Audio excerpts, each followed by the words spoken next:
Buna rağmen yaşla doldu gözlerim.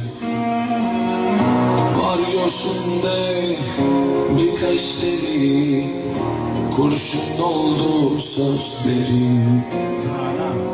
Ve yangın var yüreğimde, sana rağmen ölmedim. Sana rağmen yıkıldım her gün tamamen.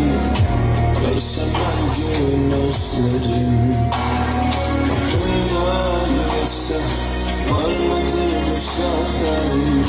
Ben bu yoldan dönmedim. Sana rağmen yıkıldım her gün tamamen. Görsem her gün özlerim. Kapımdan geçse var mıdır müsaaden?